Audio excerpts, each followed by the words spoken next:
guys, Christian the Haver Card Man coming back at you with another video today. This time around, we are doing the Adamancipator deck review. And now today, you can see I'm using this setup again. I have only used this one other time, and that was for the 100 sub special. I actually have been working on kind of touching this up a little bit and making it look a little bit better for you guys so I can start doing legitimate videos here. It's not so much that I didn't want to do face stuff before, it's just that I didn't really have the setup and the means to, and it was honestly just a lot easier to do everything completely digital. But I feel like I progressed to a point where this honestly just kind of sounds more fun. So I figured I'd give it a try out for this video, and if I don't like it, I'll probably just go back to what I've been doing before. But before we actually get into the video today, be sure to check out all of those links down in the description below so you guys can follow Team Chaos Stream and the Coalition of Scrubs. And while you're down there, I'll also have links to all the different content creators that are involved in the Coalition of Scrubs, so be sure to go check them out all out as well. If you guys haven't checked out the Coalition or you don't know what it is yet, it's basically a YouTube channel where me and several other YouTubers get together to make you guys some awesome Yu-Gi-Oh content, so be sure to go check that out. Once again, all down below. Links are all there for you. And while you're there, you might as well click the like and the subscribe button on this video so you can be sure to stay updated on future content that I do. I'm going to be doing more deck reviews. I'll have some deck profiles. I might start getting some meta-analysis here pretty soon. Some box openings on Team Chaos Stream. I'm uploading replays on the Coalition of the Scrubs. I'm doing weekly card discussions. I'm going to start doing some group videos with all the other creators, so be sure to go check it out. There's a whole bunch of fun content for you guys to watch. Definitely going to be a lot of fun. So let's go ahead and get into today's deck review before I bore you guys to death with all of this annoying advertising. So jumping right into it, let's go ahead and talk about the pros and the cons of this deck. So obviously this is a format completely dominated by Adamancipator and Eldlich right now. Adamancipator is actually considered to probably be the more powerful of the two, and that's because of the fact that it is a combo-centric deck that can throw out tons of advantage, that can lead you into things on an ending board of stuff like the Buster Dragon lock, so you can lock your opponent out of the extra deck, with an Apollosa, a Borlo Savage Dragon, and a Herald of the Arclight, so you've got 4 monster negates, 2 Omni negates, plus a Macro Cosmos. That, and you're locking your opponent out of the extra deck. That's a pretty devastating board. Granted, that's why everyone is main decking Dark Ruler no more right now, but at the same time, that Buster Lock is still there. So even through all that, it still provides disruption and just locks so that your opponent can't play. Obviously, the cons of this deck are that it's a combo deck. You have to memorize these long chain sequences of different combos, or in the case of Adamancipator, you really got to hope that your excavating cards actually hit your combo pieces when needed. It's really not hard to see a combo piece in this deck right off the bat because it really is just like 1-card starters all across the board, and they're all like extenders that just provide even more plays all the time. But it's mostly just memorizing like those long combo chains and making sure that you don't do any misplays, because as soon as you misplay, it's going to screw up your whole combo chain. So you really got to kind of know what you're doing. You got to be a good enough pilot to actually run this deck. No offense to any newbie players. I really don't know how to run this deck personally myself. I just know enough about the deck to be able to get a review on it. So with the pros and the cons out of the way, let's go ahead and get into the actual numerical values and the rating of this deck. So we are going to go ahead and start off by covering consistency. And this is what I do first in all of my deck reviews. And this deck, I have to give a solid 9 out of 10 because honestly, this deck revolves around so many, just like every card is an extender. And by that same token, pretty much almost every card is a starter. If you're able to put up either an analyzer or a researcher, and like any other rock monster, just really anything, as long as you have a means to get an Adamancipator on board and start searching through your deck, or if you have a Doki Doki, there's so many different means to actually be able to get into all of your different plays. And like there's so many different lines that can run you into the final combo board. So it does make it a little bit easier to not have to misplay, because you're really just kind of playing the combo like normal. It's just turboing out a bunch of monsters. That's all the combo really is. You're going to end up building stuff like Needle Fiber, so you can pull out things like Jet Synchron and Mecha Phantom Beast O-Line. You're going to pull out a Roarodon for some tokens, so you can go into synchro plays like the Borderland Savage and the Herald of the Arclight. And then you're going to be spamming out a whole bunch of different monsters like Block Dragon and Gigantes, so you can go into things like Apollosa. There's just so many different lines of play this deck can go, and like I said, everything is an extender. Anything that you've put in your graveyard, or like that you even have in hand, can be used as an extension, you know, for more gas for the deck. Like everything in the deck is gas, and it's still capable of running 3 Dark Ruler no more itself, because it's aware that it's probably going to come across another Adamancipator deck, which the mirror match is rough. But like I said, consistency is huge. Like basically, if you get any of the Adamancipators on field, you can excavate the top 5 cards of your deck for another rock monster, which everything is rocks. So it's just super insane that you get things like Gallant Granite that can search you rocks. You get your Adamancipator Risen monsters, your Synchro extra deck monsters that can also excavate cards to search for more rocks. There's so much searching, and the Doki Doki contribute to summon a rock monster from the deck. Block Dragon can search you up to 3 monsters. I mean, you send a Block Dragon to Gate Graveyard, you're getting 2 Adamancipators and a Gigantes off of it, or, well, I can't remember exactly how it was, but you're getting 3 monsters off of Block Dragon. That's a +2 effect. Not to mention, the Block Dragon can special summon itself as many times at a turn as it wants to, and it's ridiculous. Like, this deck has so many different synergies and so many ways to get its plays going that, honestly, I should almost put the consistency at a 10 out of 10, but there are some times when the excavations can whiff, and that could be the end of an Adamance player's turn. Especially if they get, like, ashed or hand trapped, something, you know, like, if they get disrupted just right, their consistency is just shot, because if, like, they only had the one card they had to rely on, turn's over, sorry, you're not, I mean, it's really hard to rate any deck as a 10 out of 10 consistency unless literally every card can do something for you. There's still a chance in Adamancipator that some cards won't do anything for you. But that's it for consistency. Let's go ahead and move on to the resistance of this deck. Oh boy, does this deck have resistance. So I'm marking this one as a 10 out of 10. Any deck that can play through Dark Ruler No More and still keep up a lock against their opponent from being able to play the game is insane. Like, this thing has the disruption and lock of, like, a normal control deck. Like, imagine Guru with a combo deck. Like, so you're getting the Buster Whelp block so your opponent can't play monsters out of the extra deck. You're throwing out at least 6 to 7 disruptions. You have potentials to board wipe. You can search a Nibiru. I mean, so if you're playing any sort of mirror match or combo match, just slap down a Nibiru. And if you get Nibiru, you can play through it because Nibiru is a rock monster, so you can easily use that to combo off with even more plays. This deck is just insane with what it can do. It doesn't matter really how it gets disrupted. It can play through that for the most part. Like, there's a few exceptions where if they get, like, just the wrong hand and they get hand trapped at just the right time, yeah, sure, that's going to shut down a turn pretty darn quick. But at the same time, most cases, they're going to be able to play through this like no problem, like nobody's business. I'm sorry, I'm trying to fix the microphone here while I'm doing this. This should be good now. But just once again, this is a deck that can play through so many different forms of disruption. You can play through Ash Blossom, Effect Veiler, Infinite Impermanence, Ghost Ogre if you're playing that for like rogue decks. You know, I mean, a Nibiru, like any deck that can play through a Nibiru and still end on crazy boards, I think is just insane. Like, this is just a pure deck of insanity, and if you can somehow get it to run out of gas and be able to hand trap it and disrupt it, like, you might have a chance, but pretty much 10 out of 10 times, Adamancipator is going to be able to do something, no matter how you disrupt them. And there's people that have had to build specific counters for this deck, like the Gizmek Uka, like, just the whole Halka Fibrax play with Gizmek Uka and the Barrier Statue of the Torrent.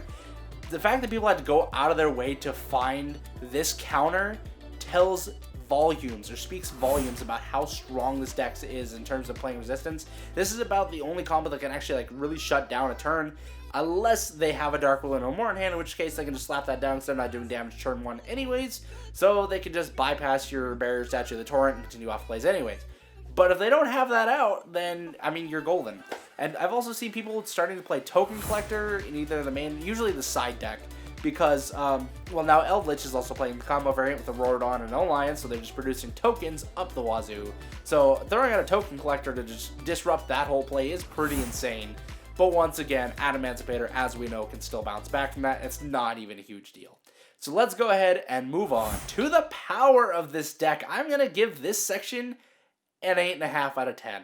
I know this probably seems low to a lot of you, and yes, this deck is really easy to OTK with, but most variants of Adamancipator are playing a going first variant, which means they're putting in all of their resources towards going first and just building a board that the opponent cannot break. So yes, they can build up this insane board of all these different monsters that can provide several different negates and disruptions, but how much is that going to do in terms of actual damage? Now, yes, it does leave them for an easy OTK the following turn, because their opponent has nothing set up, so they can just go willy-nilly and do whatever they want to. But this always does leave the chance that Adamancipator can't do enough damage to OTK that turn, and the opponents might be able to bounce back. Now, I've pretty much never seen a game in which this happened, but it is still possible. So that's why I'm putting this at an 8.5. I could bump it up to a 9 if I want to, but I feel pretty safe leaving it at an 8.5 out of 10, just because, once again, you got stuff like Appaloosa, which has to lose attack points to negate.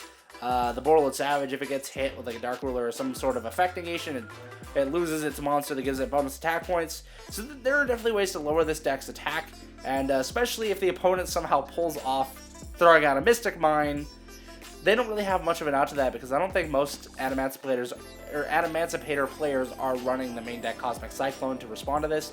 Now, they very well could be, because there's obviously also a lot of Eldlich running around, and Cosmic Cyclone is huge against that back row heavy deck. But we'll just leave this one up for debate. Once again, it's an 8.5 out of 10 on my scale. You guys let me know down in the comments what you think on the power rating. Once again, it is definitely very likely for this deck to OTK, but there is always that small chance that it just can't quite make the cut. Sorry about that. So let's go ahead and move on. To the disruption of this deck, I have to give this a 9 out of 10. You guys thought I was going to go 10. Honestly, I have it written in my script as only an 8 out of 10, and I know why, but I still have to bump it up to a 9 out of 10, because as long as this deck can build its board, which is really not hard for it to do, it can easily end on like 6 or 7 negates, which means the end of a game for just about anyone. I mean, if they have just enough resources, they can proc all those negates and somehow still be able to slap down a Mystic Mine at the end of it, then kudos to them. They are an excellent player, and I hope that they have something else they can do for the rest of that game, or just force the Adamancipator player to quit. But I mean, the thing is this deck once again puts all of its resources into monsters that cause disruption on the field when they don't really have any back row set. They're not like Eldlich, where they have the mix of the monsters and the spells and traps, so the spells and traps actually do the disruption in that deck, and they're a little bit harder to shut down. When it comes to Adamancipator, all you have to do is throw down a Dark Ruler no more, which everybody is running right now, and all of a sudden that cancels all your negates, so you don't have to worry about those anymore. And you can just go off through your plays like normal. Whereas decks like Eldlich, they get hit with the Dark Ruler no more, it doesn't affect them because all of their disruption is in that back row, which then they can search for even more disruption and cause even more mayhem. So Adamancipators, once again, I have to give about a 9 on this, just because of the fact that, once again, they're putting all their resources into monsters, which are much easier to out than just... which are much easier to out than back row. That's all there is to it. Back row is much harder to out in most cases because most people aren't playing for it. We're in a format right now where there's so many different combo decks running around, especially rogue combo decks, that it makes more sense to run the out to the monsters than the spells and traps.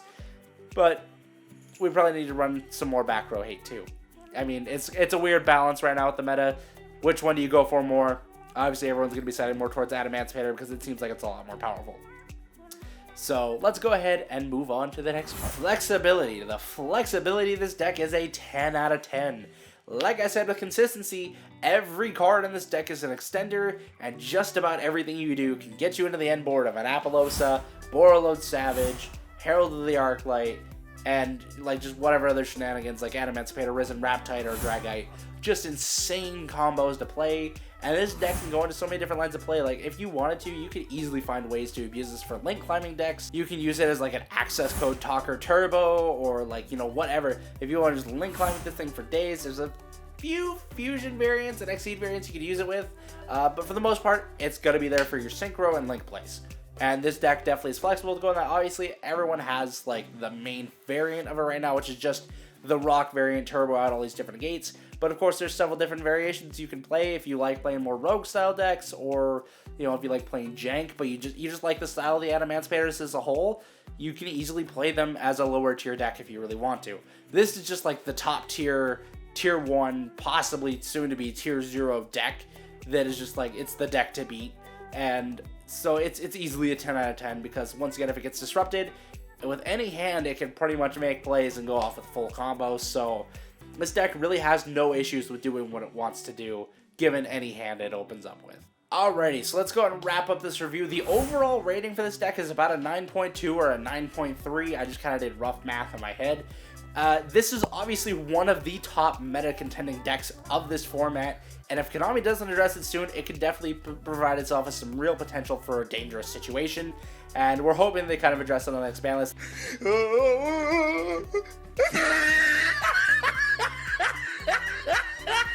Like, even just a hit on Block Dragon would do a lot for this deck in just tearing down its consistency and stopping it from being as dangerous as it is. Now, obviously, this wouldn't stop the deck entirely, but it would definitely slow it down in terms of its power. It wouldn't be able to turbo out as much advantage and just be able to have these unbreakable boards that people have to go against. that are just insanely ridiculous. I doubt they're going to hit the Dragon Buster Destruction Sword because I'm pretty sure they've got another, they've got a reprint of that one coming soon, and obviously they're not going to touch Union Carrier or Needle Fiber or Auroradon because those all just came out in Dual Overload, so there's no way Konami's going to touch those yet because they want to make their sales on those first, as well as all the new cards coming out in Eternity Code, like Link Cross and all this other stuff. So there's a whole bunch of reasons for them to not want to touch any of these cards just yet, which makes sense. But I think Block Dragon is more than fair to hit. It's been around for long enough. It's been doing what it needs to do, and I think people have had time to abuse it. Now, not necessarily in person with real physical cards, but honestly, I think people will still have plenty of fun playing Adamancipators IRL without a Block Dragon. So that's my suggestion. Like I said, this is a 9.2 to a 9.3 of a deck just because it has insane value in being able to turbo out disruptions like crazy, having more than flexible plays, being able to open up with any hand and pretty much guarantee any sort of play, and just being downright dangerous in this format and being able to destroy just about any deck. Now, of course, we've seen other decks taking top spots lately, like Salamangreat and Sky Strikers, which is insane. It's really nice to see decks like this getting tops at events, but only time will tell on whether these decks will phase out and be power crept, or if they will continue to be top contenders of the format. So thank you guys so much for watching this deck review today. I really had a lot of fun doing this one. Probably not as much fun as I did the Eldlich one, except almost kind of as much fun because of the set. I like having this set, but let me know what you guys think of this, by the way. If you guys like this new look, or if you like the more just me putting up pictures on screen with animations for you. You guys let me know what you like. I'm really cool with either or. They're a lot of fun no matter what. I just love doing these videos. And thank you guys for so much support lately. You have been killing it. We're already over like 120 subscribers roughly right now. And we're only a few months into this channel. So you guys keep up the awesome support. You are all beautiful people. I love each and every single one of you. And I really hope to see you guys all in the next video. Remember to have fun and make your move. Peace out. I'm a love giver.